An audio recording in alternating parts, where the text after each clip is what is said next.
Hello बच्चों, welcome back to विज्ञान institute. तो बेटा ये आज हम स्टार्ट कर रहे हैं अपना लेक्चर नंबर 1 क्लास 11th का, राइट। और इसमें हम चैप्टर जो हमारा यूनिट्स एंड डायमेंशंस वाला चैप्टर है, मेजरमेंट वाला चैप्टर है, उसकी बात करेंगे। यहाँ स्टार्टिंग से हम सारी चीज़ें पढ़ेंगे और टॉपिक वाइज बहुत अच्छे तरीके से सारी चीज़ों को हम यहाँ पर ख़त्म करते हुए जाएंगे, ठीक है। तो ये हमारा पहला लेक्चर है और इस लेक्चर के अंदर हम डिस्कस करने जा रहे हैं डायमेंशंस के बारे में। तो डायमेंशंस नाम से ही समझ आ रहा है कि डायमेंशंस मीन्स कुछ लेंथ, एरिया, वॉल्यूम, कुछ इस तरह की बातों को हम डिस्कस करेंगे, इस तरह की चीज़ों को डिस्कशन यहाँ पर करेंगे, ठीक है ना। तो ये डायमेंशंस क्या है, फिजिक्स में डायमेंशंस कि क्या जो है नीड है, कैसे कैसे डायमेंशंस की ज़रूरत है और कैसे कैसे इसके क्वेश्चंस एग्जाम में पूछे जाते हैं, ये सारी चीज़ें हम लोग यहाँ पर कवर करेंगे, ठीक है। तो आइए ज़रा स्टार्ट करते हैं। सबसे पहले हम देखते हैं कि भाई जो हमारे पास डायमेंशंस है, इनकी डेफिनेशन क्या है, डायमेंशन कहते किसे हैं। तो डायमेंशन की डेफिनेशन यहाँ लिखी हुई है मैंने, powers of fundamental unit of quantity.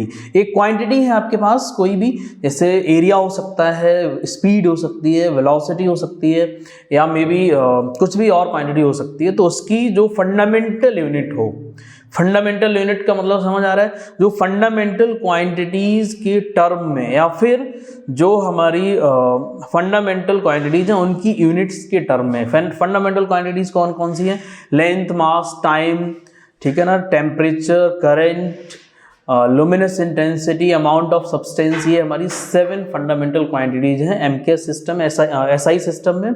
और एमकेएस सिस्टम में 3 फंडामेंटल क्वांटिटीज होती हैं, length, mass and time, mechanics के अंदर, ठीक है ना। तो ये बड़ा इंपॉर्टेंट क्वेश्चन है, कई बार पूछ लिया जाता है कि एमकेएस सिस्टम में कितनी फंडामेंटल क्वांटिटीज हैं। So there are 3 fundamental quantities, length, mass and time, ठीक है ना। एसआई में 7 फंडामेंटल क्वांटिटीज हैं, length, mass, time, temperature, current, luminous intensity and amount of substance.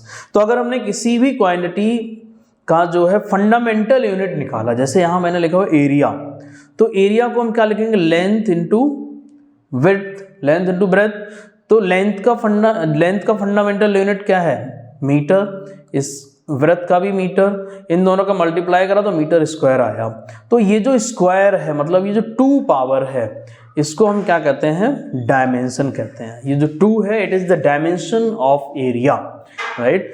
तो लेंथ में एरिया के डायमेंशन क्या है, 2 है। बाकी फंडामेंटल क्वांटिटीज में डायमेंशन 0 है, नो डायमेंशन, राइट। इसके बाद हमने यहाँ पर एक वॉल्यूम लिखा हुआ है। वॉल्यूम में क्या है, वॉल्यूम में जो हमारी डायमेंशन है वो लेंथ, ब्रेथ एंड हाइट है।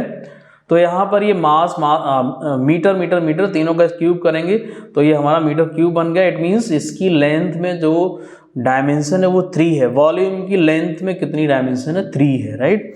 सिमिलरली एक स्पीड भी हमारे पास हो सकता है, स्पीड इज इक्वल्स टू होता है डिस्टेंस अपॉन टाइम। तो डिस्टेंस एक तरह का मीटर इसका यूनिट हो गया, टाइम सेकंड हो गया। जब ये ऊपर यहाँ आप सॉल्व करोगे तो ये क्या मिल रहा है आपको, लेंथ में तो डायमेंशन 1 है और सेकंड में डायमेंशन -1 है, ठीक है ना। लेंथ में डायमेंशन 1 है, सेकंड में डायमेंशन -1 आएगी। Is it clear. तो ये हमारा कुछ डायमेंशन, तो फंडामेंटल क्वांटिटी, जो भी हमारी क्वांटिटी है उसकी जो फंडामेंटल यूनिट है उसकी पावर जो होती है, that is called dimension, right. अब हम डायमेंशनल फॉर्मूले के बारे में थोड़ा सा डिस्कस करेंगे, क्योंकि डायमेंशनल फॉर्मूला बनाना होता है हर एक क्वांटिटी का। तो उससे पहले हमें फंडामेंटल जो क्वांटिटीज हैं, कुछ फंडामेंटल क्वांटिटीज की डायमेंशनल फॉर्मूलों को समझना पड़ेगा। जो फॉर्मूले हमारे फंडामेंटल क्वांटिटीज के हैं वो क्या क्या हमने यहाँ पर रिप्रेजेंट किए हुए हैं, राइट। तो इसमें सबसे पहले लेंथ है। लेंथ का जो फंडामेंटल रिप्रेजेंटेशन है वो हमारा है L। लेंथ की जो डायमेंशन है, लेंथ L1 कहेंगे इसको हम बेसिकली, L1। ऐसे ही मास, मास हमारा क्या है, M से रिप्रेजेंट करेंगे तो M1। टाइम T1, ठीक है ना। Temperature kelvin, K1। Current ampere, A1। तो ये हमारी 5 फंडामेंटल क्वांटिटीज है। लुमिनस इंटेंसिटी और अमाउंट ऑफ सब्सटेंस की ज़्यादा नीड आपको नहीं पड़ेगी मैकेनिक्स के अंदर, तो उनको हम अभी डिस्कस नहीं कर रहे हैं। सो फिलहाल हम लोग जो बेसिकली बात करेंगे ये इन 5 फंडामेंटल क्वांटिटीज़ के बारे में डिस्कस कर रहे हैं। तो अब यहाँ पर किसी भी क्वांटिटी का आप डायमेंशन कैसे बनाओगे, डायमेंशनल फॉर्मूला कैसे बनाओगे, वो हम डिस्कस करने जा रहे हैं यहाँ पर, राइट। तो speed means distance upon time, distance upon time means length upon time. Length क्या है L1, टाइम नीचे है, ऊपर जाएगा तो t-1 हो जाएगा। तो ये डायमेंशन हमारी क्या बनी, L1 t-1। m जो मास है वो 0 है, तो m0, अगर पूरा इसको लिखोगे तो क्या रहेगी, m0 L1 t-1, m0 L1 t-1, right.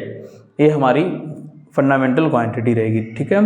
मास, ऐसे ही एक्सेलरेशन का निकालना हो तो एक्सेलरेशन की क्या आएगी, acceleration change in velocity upon time. अब चेंज इन वेलोसिटी जो है वो क्या है, LT-1 अपॉन t, ठीक है ना। तो LT-1 पहले ही नीचे से t और ऊपर जाएगा तो LT-2 हो जाएगा, m0 L, तो ये बन गया m0 L1 t-2, ठीक है ना, t-2। ये क्या है, ये हमारा हो गया एक्सेलरेशन का डायमेंशन, डायमेंशनल फॉर्मूला, ठीक है ना। इसी तरह से आप और भी क्वांटिटीज़ के निकाल सकते हो, जैसे फोर्स का अगर निकालना हो तो फोर्स का कैसे निकलेगा, ये आप मुझे कमेंट करके बताओगे, ठीक है ना, कि फोर्स का डायमेंशन आप कैसे निकालोगे, कमेंट बॉक्स में लिख के बताओ। And now the question is कि अब जो हमने ये कुछ डायमेंशंस और डायमेंशनल फॉर्मूले पढ़े हैं, ये क्यों पढ़ रहे हैं, क्या इनका यूज है, क्या इनका एप्लीकेशन है, वो हम यहाँ पर डिस्कस करेंगे, जहाँ से क्वेश्चंस एग्जाम में पूछे जाते हैं, आपके स्कूल एग्जाम में भी पूछे जाएंगे। और सबसे बड़ी इंपॉर्टेंट बात, कॉम्पिटिटिव एग्जाम में बहुत सारे क्वेश्चंस यहाँ से पूछे जाते हैं। तो किस तरह के क्वेश्चंस आएंगे वो हम 1 बाय 1 डिस्कस करेंगे यहाँ पर। तो सबसे पहले हम अब जो डिस्कस करने वाले हैं वो एप्लीकेशन ऑफ डायमेंशंस की बात कर रहे हैं। तो यहाँ पर जो एप्लीकेशन है हमारा डायमेंशंस का, उसमें सबसे पहला एप्लीकेशन क्या है, to check the correctness of an expression, ठीक है ना। तो एक एक्सप्रेशन आपको दिया हुआ होगा, उसकी करेक्टनेस चेक करनी होगी। तो करेक्टनेस चेक कैसे करेंगे, डायमेंशन की हेल्प से। उसमें बेसिकली हम जो हमारे पास एक्सप्रेशन होगा, लेफ्ट एंड राइट दोनों साइड में हम डायमेंशन चेक करेंगे। अगर लेफ्ट हैंड साइड की डायमेंशन राइट हैंड साइड की डायमेंशन के इक्वल आ जाती है, then this expression will be correct according to dimensional method, and if the dimension of left hand side is not equals to dimension of right hand side, then this expression will not be correct, right। तो एक expression लेते हैं यहाँ पर, जैसे हमने यहाँ पर लिया हुआ mgh is equals to half mv square। Now we will check whether this expression is correct or not. So mgh is what? It is basically energy, formula of energy, potential energy, that you know from class 9. So m is mass, g is acceleration due to gravity, LT-2 and h is length। तो यहाँ हमने ये सबकी dimensions रखी, मास का m1 हो गया, L1 t-2 L, सबको मल्टीप्लाई किया तो पावर्स m को m के साथ, L को L के साथ, t को t के साथ, मल्टीप्लिकेशन में पावर्स ऐड हो जाती हैं, ठीक है। तो ये डायमेंशन आ गई ml2 t-2। अब राइट हैंड साइड की डायमेंशन निकालेंगे। तो राइट हैंड साइड हमारी हाफ mv स्क्वायर है। अब इसमें हाफ mv स्क्वायर में हाफ तो एक नंबर है, नंबर का कोई डायमेंशन नहीं होता, number is just a constant. So we will drop this number.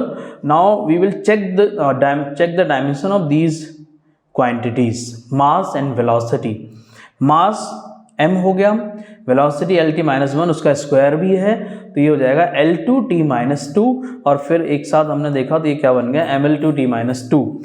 It means dimension जो है वो लेफ्ट हैंड साइड की राइट हैंड साइड के इक्वल आ रही है। So that's why we can say कि this expression is correct, this expression is correct, dimensionally it is correct, numerically it is correct or not, that you cannot say about it, but dimensionally this formula or this expression is correct. Similarly, for example, अगर हम यहाँ से half हटा देते हैं, 1/2 हटा दिए, जैसे यहाँ मैंने लिखा हुआ है mv square, mg is equals to mv square, तब भी आप इसकी डायमेंशन निकालोगे तो dimensionally it will be correct, but numerically it is not correct, right. This formula will not be correct numerically. जब आप इसकी वैल्यू फाइंड आउट करोगे then this formula will not be correct. So एक बड़ा ही important यहाँ से conclusion आया, वो कंक्लूजन हमारा ये है कि आप डायमेंशनल मेथड से सिर्फ और सिर्फ डायमेंशनल करेक्टनेस को चेक कर सकते हो,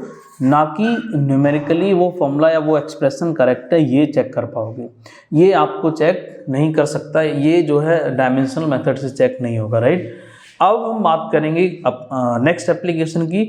नेक्स्ट एप्लीकेशन हमारा है homogeneity principle. Very very important application, exam में यहाँ से क्वेश्चंस पूछे जाते हैं, जेई नीट बहुत सारे जितने कॉम्पिटिटिव एग्जाम है वहाँ पर आपको इससे एक क्वेश्चन जरूर मिलेगा एग्जाम के अंदर, राइट। तो किस तरह के क्वेश्चंस आएंगे वो आपको यहाँ पर समझना है। तो पहले तो आप ये समझो कि होमोजेनिटी प्रिंसिपल है क्या, राइट।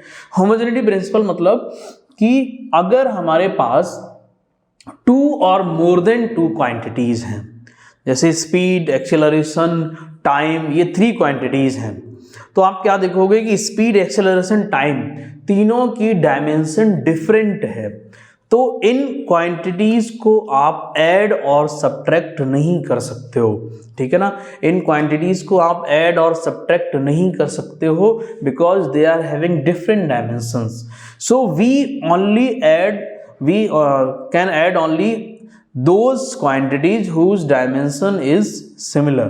मतलब अगर 2 क्वांटिटीज या फिर 2 से ज़्यादा क्वांटिटीज ऐसी हैं जिनकी डायमेंशन सेम है, जैसे वर्क एंड एनर्जी दोनों की डायमेंशन सेम है, then we can add these quantities और we can subtract these quantities, ठीक है ना। बट अगर 2 क्वांटिटीज की डायमेंशन या 2 से ज़्यादा क्वांटिटीज की डायमेंशन सेम नहीं है तो हम ऐड नहीं कर सकते हैं। क्लियर है। तो यही मेरा होमोजेनिटी प्रिंसिपल है। 2 क्वांटिटीज, 2 और more than 2 which are having similar dimensions can be added और सब्ट्रैक्टेड। तो जैसे यहाँ x + y + z लिखा है, इट मीन्स अगर ये ऐड की गई हैं तो इनकी डायमेंशन सेम होगी। और इसी कॉन्सेप्ट को हम अप्लाई करके बहुत सारे क्वेश्चंस करेंगे। तो अभी हम फिलहाल यहाँ एक छोटा सा एग्जाम्पल लेके आपको समझाता हूँ। जैसे यहाँ लिया हुआ है v = a + bt। अब आपसे बोला कि v यहाँ वेलोसिटी है, t टाइम है, a और b का डायमेंशन आपको बताना है। a और b का डायमेंशन क्या रहेगा, ठीक है ना। तो यहाँ पर वेलोसिटी का डायमेंशन और टाइम a और bt, यहाँ पर टर्म कितनी है आप देखो, 3 टर्म है। Velocity v, a and vt, ये bt 3 टर्म हो गई हमारी पूरी, फर्स्ट, सेकंड, थर्ड ये टर्म हो गई। तीनों टर्म सब्ट्रैक्ट या ऐड, यहाँ क्या किया हुआ है, ऐड की गई है। ये इक्वल का साइन है, इक्वल का साइन लगे इट मीन्स वो तो डेफिनेटली इक्वल होंगी डायमेंशंस। तो अब इन सबकी डायमेंशन आपस में क्या होनी चाहिए, इक्वल होनी चाहिए। तो हम सीधा सीधा इक्वल कर देंगे कि भाई डायमेंशन जो है किसकी, ए की डायमेंशन जो है वो बी की डायमेंशन के इक्वल होगी। और v हमारा वेलोसिटी है तो वेलोसिटी के इक्वल कर दिया हमने, यहाँ से lt - 1 आ गया, ठीक है ना। वेलोसिटी के इक्वल करते हैं हमारा क्या आ गया, lt - 1 आ गया। क्लियर है। ऐसे b2 को हमने जब वेलोसिटी के इक्वल किया तो यहाँ से क्या मिल गया हमें, v = v/t and lt - 1 and t, और ये बन गया हमारा lt - 2, ठीक है ना, lt - 2 बन गया। तो इस तरह से हमने a और b दोनों की डायमेंशन फाइंड आउट कर ली। एक और क्वेश्चन ले लेते हैं यहाँ पर। तो देखो जरा, यहाँ एक क्वेश्चन लिखा हुआ v = a + bt/c + √t, ये क्वेश्चन है हमारा। तो इसमें 3 टर्म है लेकिन इसमें एक सब टर्म भी है। एक टर्म तो यही होगी, दूसरी a हो गई, तीसरी bt/c + √t, ये पूरा टर्म हो जाएगा, ये पूरा टर्म हो जाएगा, ठीक है ना। और यहाँ भी एक प्लस लगा हुआ है तो एक ये c और √t ये टर्म भी हो जाएंगी हमारी, ठीक है ना। तो हमने पहले a की डायमेंशन निकाल ली यहाँ से फटाफट, बिकॉज a b के बराबर है तो lt - 1 यहाँ से डायमेंशन आ गई इसकी। एंड इसके बाद हम फाइंड आउट कर लेंगे क्या, c की डायमेंशन, क्योंकि c फाइंड आउट करोगे तभी b की डायमेंशन आएगी, बिकॉज bt/c + √t एक ही टर्म है। तो ये आ गया, यहाँ से सॉल्व करा तो ये √t, बिकॉज c √t के बराबर तो t½ एंड देन फिर हमने यहाँ पर एक डायमेंशन ले ली, c + √t की जगह एक कुछ भी ले लो तो √t ले ली, √t से ये t कैंसिल होगा, √t टाइम्स ये अपॉन में आएगा तो यहाँ से ये b क्या मिला आपको, v√2 = v, √t इसके अपॉन में आएगा, तो ये डायमेंशन हमारी फाइनली क्या आ गई, this one. Is it clear. और यहाँ से lt - ये ऊपर जाएगा तो lt - 3/2, ये इसकी डायमेंशन होगी, ठीक है ना। तो ये हमारा एक बहुत ही अच्छा एप्लीकेशन है। इसकी और भी क्वेश्चंस हम करेंगे नेक्स्ट वीडियो में, और भी बहुत सारे क्वेश्चंस हम लेकर आ रहे हैं इस फॉर्मूले से रिलेटेड, इस एप्लीकेशन से रिलेटेड, बिकॉज कॉम्पिटेटिव एग्जाम में क्वेश्चन यहाँ से पूछा ही जाएगा। तो बेसिकली हमें फोकस करना है कि हमारा दोनों कवर हो, स्कूल का एग्जाम भी कवर हो, कॉम्पिटिटिव सेक्शन भी कवर हो, जिससे कि हमारे, क्योंकि अब ज़्यादातर कॉलेजेस में, ज़्यादातर यूनिवर्सिटीज़ में इंडिया के अंदर जो एडमिशन्स होंगे they will be based on the entrance examination. अगर आप एंट्रेंस क्वालिफाई नहीं कर पा रहे हो then you are not eligible to take the admission in any university और in any college, standard university, central university की बात करें या फिर हम सेंट्रल कॉलेज जो स्टैंडर्ड कॉलेज हैं उनकी बात करें, टॉप कॉलेजेस में, राइट। तो वहाँ पर भी CUET कंपलसरी कर दिया है, JEE हो गया, नीट हो गया, तो कहीं भी एग्ज़ाम निकालना ही पड़ेगा आपको अगर आप एडमिशन लेना चाह रहे हो अच्छे कॉलेज के अंदर। अदरवाइज फर्जी कॉलेज में तो एडमिशन आपको मिल ही जाता है नॉर्मली, कोई प्रॉब्लम ही नहीं है, ठीक है ना। तो पढ़ना तो पड़ेगा, ठीक है ना। तो आइए ज़रा नेक्स्ट हम बात करते हैं। नेक्स्ट हमारा एक और भी अच्छा एप्लीकेशन है जो अगेन वेरी इंपॉर्टेंट एप्लीकेशन है, यहाँ से भी क्वेश्चंस पूछे जाते हैं टू ड्राइव द एक्सप्रेशन, ठीक है ना।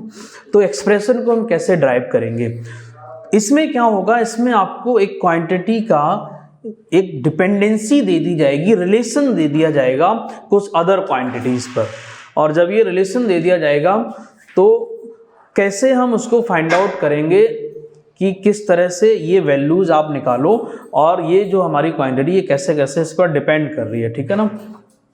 तो जैसे यहाँ क्वेश्चन दिया हुआ है, क्वेश्चन के थ्रू समझेंगे उससे ज़्यादा समझ में आएगा कि force on a particle of mass m depends on its mass, radius and velocity. एक कोई पार्टिकल है, मान लो वो सर्कुलर मोशन कर रहा है, मूव कर रहा है सर्कल पर, तो उस पर जो फोर्स लग रहा होगा मास, रेडियस और वेलोसिटी पर डिपेंड कर रहा है, ठीक है ना। तो इस फोर्स का एक्सप्रेशन आपको निकालना है। तो फोर्स का एक्सप्रेशन कैसे निकलेगा, यहाँ से हमने ये सबसे पहला स्टेप हमारा रहता है कि भाई F depends on this, F depends on MVR mass velocity radius, इस पर देख लिया। फिर हमने यहाँ से क्या किया, सेकंड स्टेप हमने एक इक्वल का साइन लगाया, बिकॉज इक्वल का साइन लगाओगे तो कांस्टेंट भी आ जाएगा, K कांस्टेंट आ गया हमारा यहाँ पर, ठीक है ना। तो ये और पावर लेट कर ली, सेकंड ऑप्शन हमारा है, वहाँ पावर भी लेट करनी है किसकी, जो हमारी क्वांटिटी जहाँ पर गिवन है। तो ABC हमने इनकी पावर लेट कर ली F की वैल्यू यहाँ पुट कर दी, डायमेंशन, मास की डायमेंशन, वेलोसिटी की डायमेंशन, रेडियस की डायमेंशन सारी पुट करी, इनको थोड़ा सॉल्व किया। सॉल्व करने के बाद ABC तीनों की वैल्यू आपको मिल जाएगी और उस तीनों की वैल्यू को आप रिटर्न पुट करोगे इक्वेशन नंबर 1 के अंदर, ठीक। उसके बाद फाइनली हमें ये फॉर्मूला मिला जब हमने यहाँ वैल्यूज पुट की, एंड देन इसको हम थोड़ा रीअरेंज कर देंगे तो ये वैल्यू हमें मिल जाएगी, राइट। तो ये बहुत इंपॉर्टेंट एप्लीकेशन है, डिपेंडेंसी दे दी जाएगी, एक रिलेशन दे दिया जाएगा। कई बार आपसे ABC की वैल्यू ही पूछ सकता है या उसकी डायमेंशन ही पूछ सकता है ना। तो ये ध्यान रखना है। इसी से रिलेटेड एक क्वेश्चन आपको ऐसा भी मिलेगा जिसमें वो फंडामेंटल क्वांटिटीज को अपनी चॉइस से दे देगा कि लेंथ मास टाइम को नहीं मानेगा, वो कहेगा लेंथ मास टाइम छोड़ो, हमने आपको बोला कि this like energy, acceleration, velocity, ये 3 फंडामेंटल क्वांटिटीज अगर है तो आप जो है टाइम का डायमेंशन बताओ, ठीक है ना। इस तरह के क्वेश्चन भी हम इसी एप्लीकेशन से करेंगे, अगली वीडियो में आप देखोगे इस तरह के क्वेश्चंस। तो अब यहाँ पर एक लास्ट एप्लीकेशन आता है एग्जाम में, हालांकि ये बहुत ज़्यादा इंपॉर्टेंट नहीं है बिकॉज यूनिट चेंज करना तो आप नॉर्मली भी जानते हो, इसमें डायमेंशन का कोई बहुत बड़ा रोल नहीं है, ठीक है ना। बट फिर भी समझ लो, और इसके क्वेश्चंस भी हम और कर लेंगे कि कहाँ पर यूज हो जाता है ज़्यादा।